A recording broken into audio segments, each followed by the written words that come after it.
You are listening to Gone But Never Forgotten. Our topics can include, but are not limited to, murder, sexual assault, graphic and gruesome details, and more. These topics are adult in nature and are not meant for everyone. Listener discretion is advised. When we do these multi-episode cases on serial killers, there tend to be a mix of emotions along the way.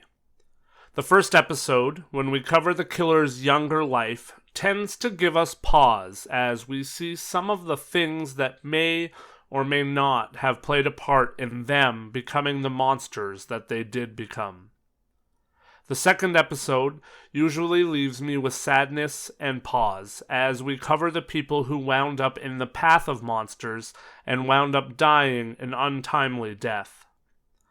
As we move on to the third episode, it's usually my favorite to write and produce because we get to talk about the way that the monster gets captured and the sentences that they are handed.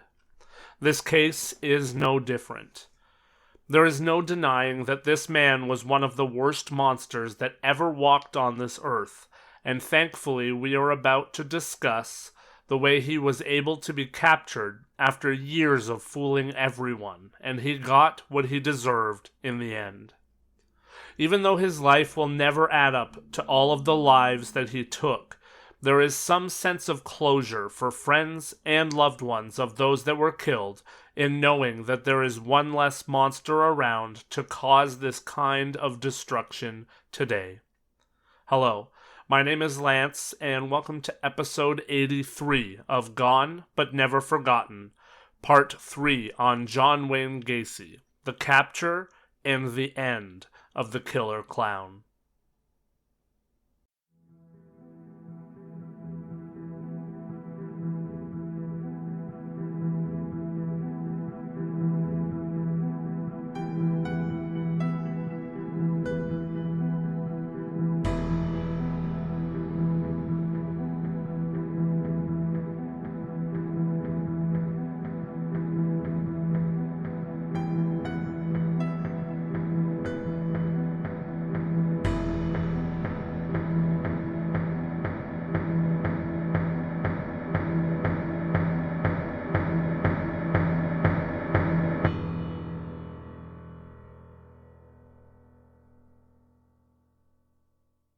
Last week, we ended the episode by talking about the kidnapping of Robert Piest, the murder that would finally wind up unraveling the fictitious world that John Wayne Gacy had created. We left off at the point where John had gone to the police station to file an official report stating that he had not come into contact with Piest, and instead saying that he had been to the Nissan pharmacy and gone back to retrieve his date book after Phil Torf, the owner of the store, had called him to let him know that he had left it there.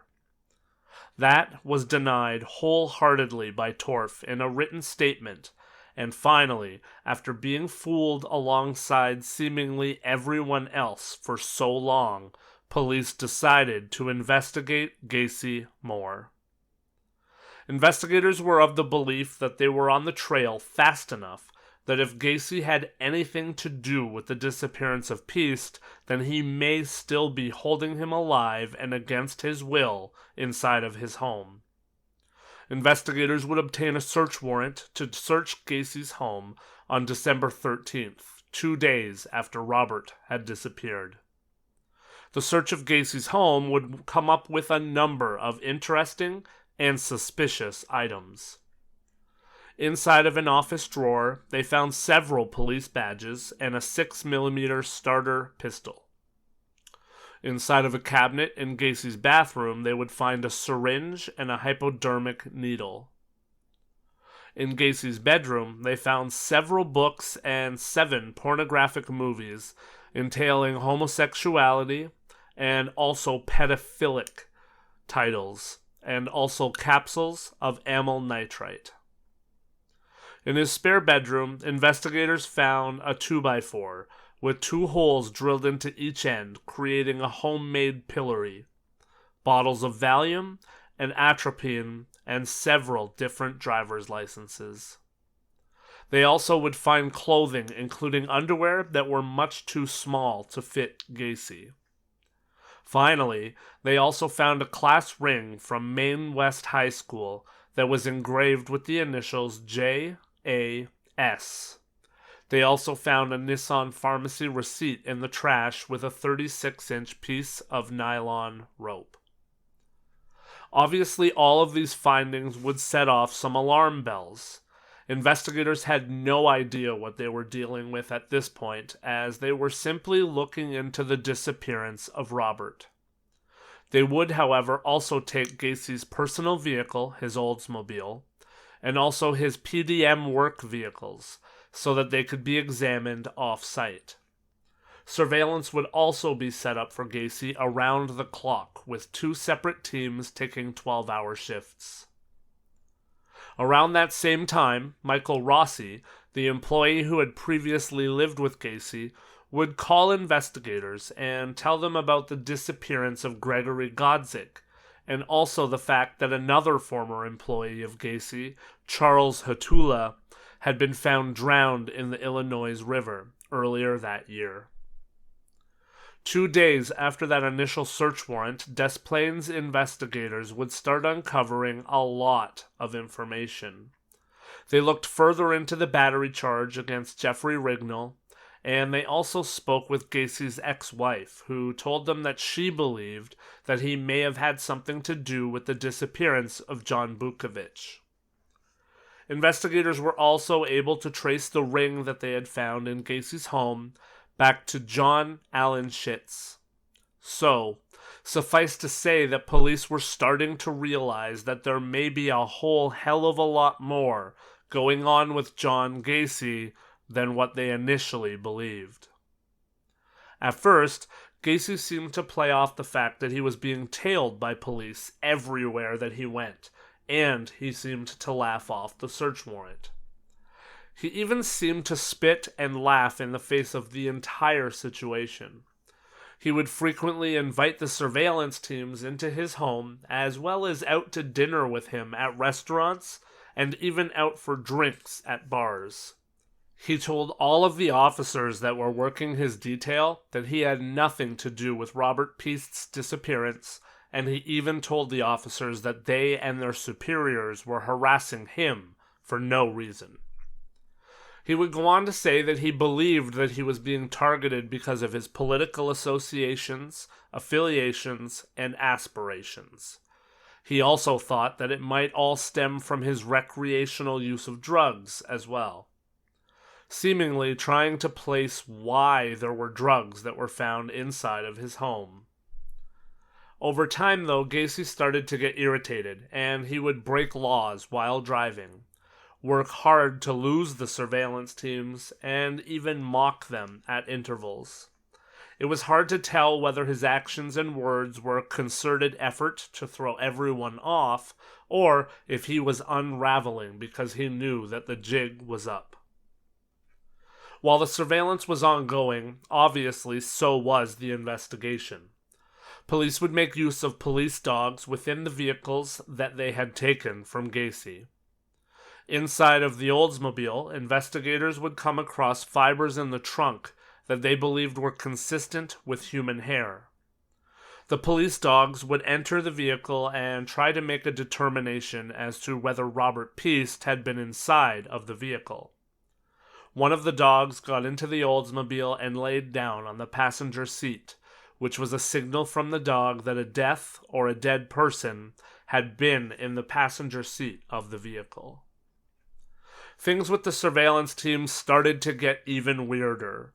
On December 17th, Gacy would invite 2 of the officers out for dinner, and then again for breakfast at 2 different restaurants. Over the meals, Gacy seemed to be jovial, and he talked to the officers about his contracting business, about his past relationships, and about the gigs that he did as a clown around the area.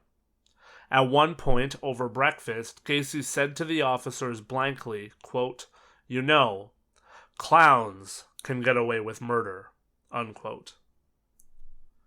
During those meals, officers noted that Gacy did seem to be coming apart at the seams a little bit. He was starting to look exhausted.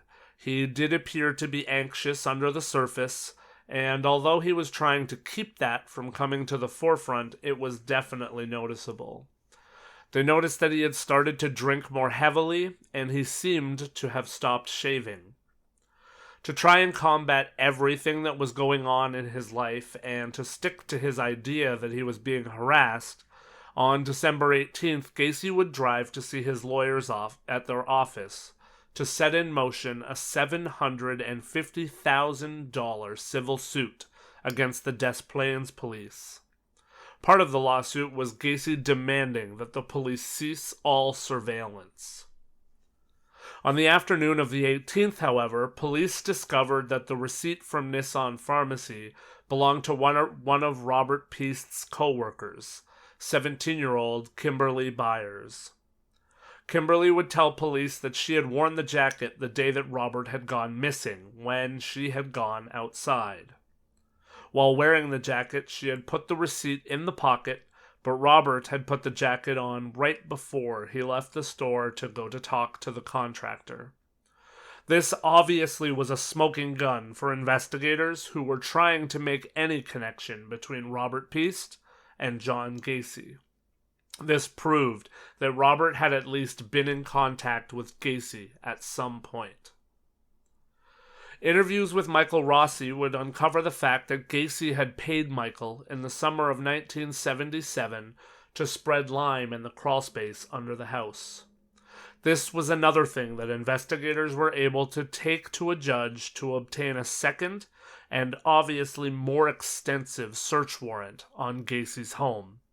As that was in the works, the civil suit from Gacy against the investigators was working its way through the court. The hearing for the civil suit was scheduled to be before a judge on December 2nd, and on the 19th, Gacy would also invite the detectives on surveillance duty back inside of his home. Officer Robinson distracted Gacy with conversation while Officer Schultz went into his bedroom to try and write down the serial number on the TV that investigators believed had also belonged to John Schitz. While using the washroom and flushing the toilet, though, Schultz noticed a strong smell coming through the heating system of the home. The smell had not been noted before because the heating system had not been on when officers had searched or been inside of the house. Schultz immediately noted that the smell could very well be the smell of rotting corpses. Interviews with Michael Rossi and David Cram, both who had lived and worked with Gacy, would uncover more information about the crawlspace.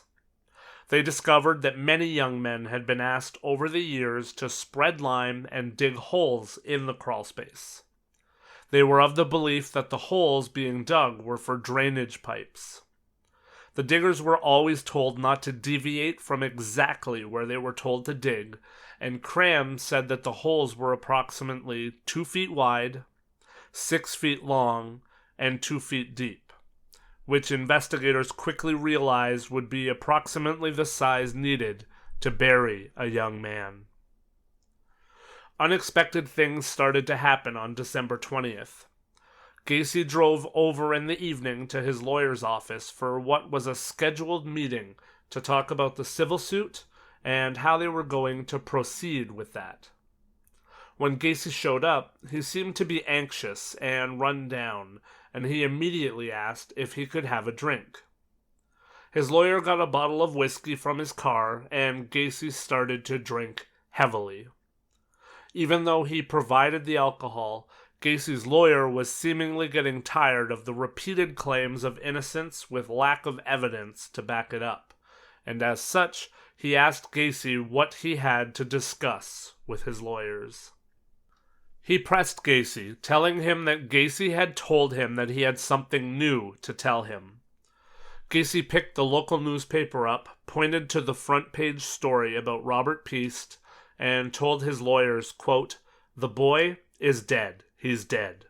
He's in the river," unquote. Gacy would then go into great detail for hours, telling his team of lawyers that he had been the judge, jury, and executioner for a lot of people in Illinois. He then would say that he wanted to be all of those things for himself. He told them that he had killed at least 30 people and that most of the bodies were buried under the crawlspace of his home. He said that he had also dumped 5 other bodies into the Des Plaines River. When asked about the victims, Gacy dismissed them. He said that most of them were male prostitutes, hustlers, and liars. He then said that he would trick them into watching magic tricks, and that he sometimes woke up to find strangled kids on his floor with their hands cuffed behind their backs. He said that the bodies were under his home because he believed that those victims had become his personal property. During his confession, Gacy kept falling in and out of sleep, likely with the help from the alcohol, which made the meeting and the confession really drag on. Gacy's lawyers immediately set up a psychiatric appointment for him at 9 a.m. the following morning.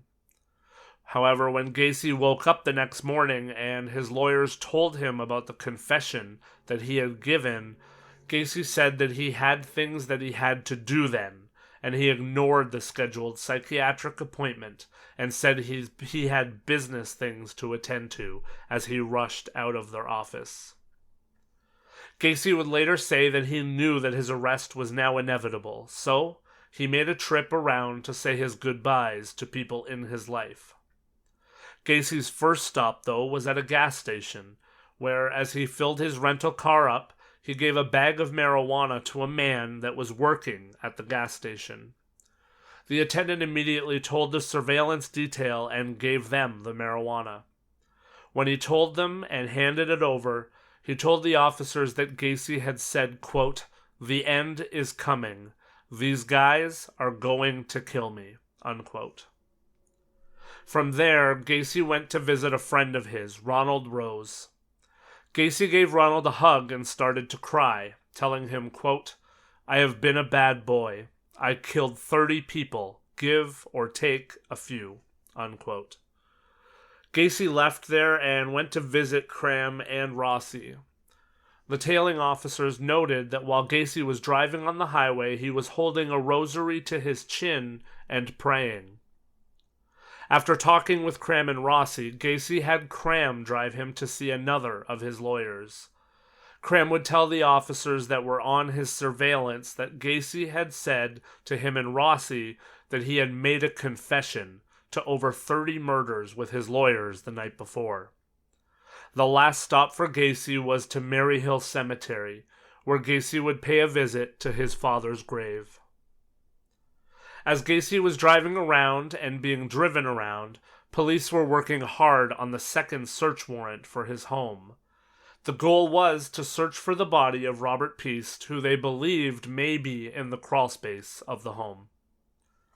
Surveillance detectives called in and told their superiors that they believed that Gacy may be planning to kill himself. Police then made the decision to arrest Gacy on the charge of possession and distribution of marijuana so that they could hold him in custody while they searched his home without worry that he would kill himself. At 4:30 p.m. on December 21st, Judge Marvin J. Peters would grant the second search warrant, and police told Gacy that they intended to search his crawlspace for the body of Robert Piest. Gacy told police that Robert was not buried there, but he did say that he had killed a young man under his garage in self-defense. He said that he had buried the body there after it happened because he didn't know what to do with the body and he was scared. Police and technicians headed to Gacy's home, and when they arrived, the first thing that they discovered was that Gacy had unplugged his sump pump, which had caused his crawlspace to be filled with water. Investigators would plug the pump back in, and that would clear up the flooded water. When that was finished, evidence technician Daniel Gentry was the first one to enter the crawlspace, which measured 28 feet by 38 feet in size. He would crawl over into the southwest corner of the space, and he started to dig. Within only a couple of minutes, Daniel would come across putrefied flesh and a human arm bone. Daniel would yell up to investigators that they could charge Gacy with murder, and he added that he believed that the crawlspace was filled with kids. A police photographer would also start to dig in the northeast corner of the crawlspace, and he found a human patella bone. The two then continued digging in the southeast corner, and they discovered 2 leg bones. Investigators knew that the body parts that they had come across were far too decomposed to have belonged to Piest. As investigators continued to dig, they continued to find more body parts, and they started to realize the scale of the crimes that they may be uncovering. Meanwhile, at the station, Gacy was told that the investigators had found human remains in his crawlspace, and that he was going to be formally charged with murder. In response to that, Gacy told the officers that he wanted to, quote, clear the air, and he said that he knew that his arrest for murder was inevitable since he had made a confession to his lawyers the previous night. In the early hours of December 22nd, with his lawyers present, John Wayne Gacy would file a formal statement. He confessed to killing approximately 30 young males, all of whom he said had come willingly to his home. So, he had not lured them or kidnapped them. Gacy would mention a few of the victims by name, but he also said that he didn't remember or even know some of the names of his victims. He said that he had personally only dug the graves for 5, having employees dig most of the graves for him, including Gregory Godzik, who had dug his own grave. Gacy also told investigators that he had been planning to conceal all of the corpses in 1979 by covering the entire crawlspace under his home with concrete.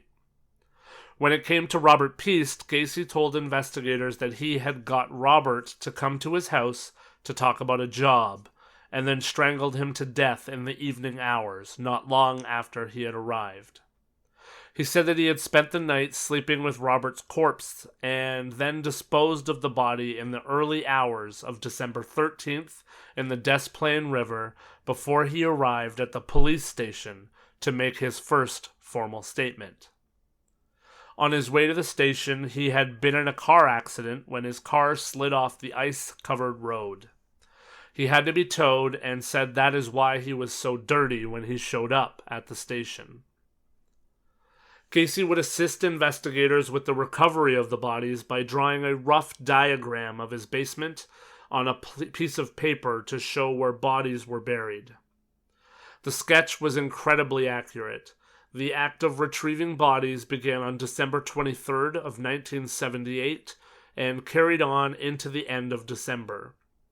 Recovery efforts would come to an end because of a bad winter, and would start again on March 9th of 1979. The final body was removed from the ground on March 16th of 1979. The house would be demolished in April of 1979. At that point, all that was left, aside from the trauma, sadness, and downright evil that Gacy had caused, was the trial. John Wayne Gacy's trial started on February 6th of 1980, and he was charged with the murders of 33 young men. The trial took place in Cook County, Illinois, before Judge Louis Garippo. The defense team had requested that Gacy be extensively examined, and he spent over 300 hours with doctors at the Menard Correctional Center in Chester before his trial. He was determined to be mentally competent to stand trial, even though Gacy had tried to convince everyone that he had multiple personality disorder. Gacy contended that he had 4 personalities. There was the hard-working man who showed in his work as a contractor, someone that would work hard and hire others to help them, and so that he could help him do as much work as possible. There was the active politician, as shown in his work with the JCs and other political arenas as he grew up. There was also the clown, the fun-loving, childlike side of him that came out when he put on the clothes and makeup and performed for children. And finally, there was a policeman who Gacy referred to as Jack Hanley, or, quote, Bad Jack. He said that Bad Jack was the man that had committed the crimes and that he, John Gacy, was strictly telling investigators about the crimes that Jack had committed. He said that Bad Jack was a man who hated homosexuals. He also viewed prostitutes as scum that was meant to be under the feet of everyone else, and he believed in eradicating the world of those kinds of weak and stupid people. Gacy's lawyers in the end decided to have him plead not guilty by reason of insanity to all of the charges that were levied against him. Robert Mata, one of Gacy's attorneys, started the trial by essentially saying that insanity was the only plea that was reasonable in this case, because if Gacy was deemed to be normal, then the world had a lot more problems on their hands because the definition of normal was severely skewed if John Wayne Gacy belonged within those confines. On the flip side, the prosecution presented Gacy as sane and in full control of everything that he did. They said that it was obvious that Gacy was in control because most, if not all, of his transgressions were premeditated. They also sought to prove that he had taken extreme actions to cover up detection, both in his personal life and inside of his home. They said that doing things like having graves dug before there were victims proved that he intended to make more victims. Rossi and Cram would testify that Gacy was always making sure that the employees and none of the workers ever dug somewhere that he didn't tell them to. One of the surprise witnesses that was called to the stand by the defense was Jeffrey Rignall, who was called to the stand on February 21st. During his testimony, which was used to try and provide proof that Gacy was not being himself when he attacked Jeffrey. Jeffrey instead would be dismissed because he was crying and being physically ill, unable to provide further testimony. Robert Donnelly would also testify against Gacy and have a hard time. He was having an awful time remembering the abuse that he suffered at the hands of Gacy and came close to losing it a few different times on the stand. As he was struggling to testify, Gacy openly and repeatedly laughed at him. During the 5th week of the trial, Gacy wrote a personal letter to Judge Garippo and asked for him to make the trial a mistrial for reasons that included his personal stance that he did not want to plead insanity. He also said that his lawyers had not allowed him to take the witness stand as he had intended to do, and that the defense had not called enough medical witnesses to the stand. He also stated that verbal statements that were provided by police stating what he had said to them were not true, and that they were lying about things that he said to help the prosecution. The judge told Gacy that the defense team had the needed funds to call whoever they needed to the stand, and that if Gacy wanted to testify, he was legally able to do so. All he needed to do was request such from the judge himself. On March 11th, court would come to an end. The prosecution closed the case by calling Gacy the worst of all murderers, and they said that, quote, John Gacy has accounted for more human devastation than many earthly catastrophes. But one must tremble. I tremble when thinking about just how close he came to getting away with it all, unquote. The prosecution took 4 hours to close their case. The defense closed their case by saying that painting Gacy as a monster was not, in of itself, evidence. They said that Gacy was a man who was driven by compulsions that he did not have the ability to control, and they said that the prosecution had not proven that Gacy was sane beyond any reasonable doubt. There were doctors that had testified on both sides of that question. In the final words from the prosecution, William Kunkel removed the photos of the 22 known victims at the time from a display board that was in the courtroom, and he told the jury that they had a job to not show sympathy, but rather to show justice. He said that they needed to show the same sympathy that Gacy had shown every time that he took a life and had their body buried underneath his home. It only took the jury 1 hour and 50 minutes to return to the courtroom and announce that they had come to a verdict. Gacy was found guilty of 33 charges of murder, as well as a charge for sexual assault and taking indecent liberties with a child, in regards to the case of Robert Piest. At the time of his verdict, 33 murders was the most that any person in the United States had ever been convicted of. The jury would then deliberate for 2 more hours and return to sentence John Wayne Gacy to death for each murder that he had committed after the Illinois statute on capital punishment had come into effect in June of 1977. His execution would be originally set for June 2nd of 1980. As all of us know, that was never going to be the case, however. Delays are something that run rampant in our legal systems. Gacy would read legal books non-stop after he was put on death row. He filed numerous motions and numerous appeals and of course did not win any of them. He appealed things like the first search warrant that was carried out by the police. He said that there was not suitable evidence for them to receive such a thing. He also continued to appeal the fact that his lawyers had him enter an insanity plea. He even tried to say that he had only committed murder 5 times, and that employees of his had committed the other murders while he was out of state on business trips. Business trips that there were not any proof of, mind you.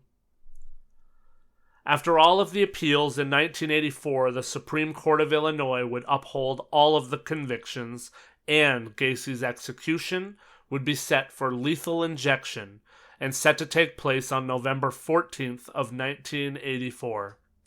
More appeals would come, and more appeals would be dismissed, and the years would drag on.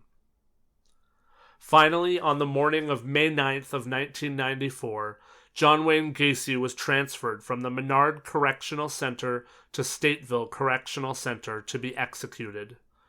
On his last day alive, Gacy would have a private picnic on the grounds with his family. His last meal would consist of a bucket of KFC chicken, French fries, a dozen fried shrimp, strawberries, and a Diet Coke. Before his execution, the chemicals that Gacy was to be injected with solidified and clogged the IV that was to be used to administer the chemicals into his body. The blinds that were open for the witnesses were drawn closed and then reopened approximately 10 minutes later when the tube had been replaced. John Gacy's death took 18 minutes. William Kunkel, one of the men who prosecuted Gacy, said that he had gotten a much easier death than any of his victims had. Gacy in the end was a diagnosed psychopath who never admitted any sorrow or remorse for the murders that he committed. Up until the bitter end, he was just a bitter old man who said that the state was killing him, much like he had killed all of the young men that fell victim to him. He said that killing him did not fix a single thing. I would argue that it certainly did. At the very least, all of those families and everyone around the world knew that at least one more monster was gone forever from this world. The last words that Gacy spoke were "kiss my ass," which he evidently said to a state official. He was an asshat right up until the very end. Gacy's death was confirmed at 12:58 a.m. on May 10th of 1994. Over the years, of course, there have been many murders that have been believed to have been a part of Gacy's spree, but we will never know if there were or are more victims. One can only wish that there was a way to give closure to those families, if indeed the deaths could be attributed to John Wayne Gacy. And that's where we'll leave the case. We looked at the childhood of the monster, We looked at the life and murders of the monster, and we looked at the end of the life of the monster. I would love to have more conversation with you over on social media or over on Patreon about this case. Let me know what you think about any of it. Do you think that Gacy's childhood played a major role in who he became? Do you think that he was insane and shouldn't have deserved the death penalty? How does this case make you feel? For me, I see so much parallel. The contractor that molested him and he would become a contractor. It's like he believed that he would have easy access to young people. We see the lashing out against homosexuals, and obviously that was a part of his childhood as well. I'm not sure where I stand because, as I mentioned before, he did reconcile with his father before the murders started. So, does the trauma from your past not end? Does it come out in this serial madness that became the life of John Gacy? Or was he just always going to be a killer? Let's talk about it. After all, I think that this is something that's missing in our world these days, which is honest to goodness discussion about topics like this where people come in with an open mind and can openly share, regardless of what they feel. I really do miss those days. I digress, though. Thank you for listening to another episode of Gone But Never Forgotten. I hope that this episode found you well, and I hope that we all continue to be better. See you next week on Gone But Never Forgotten.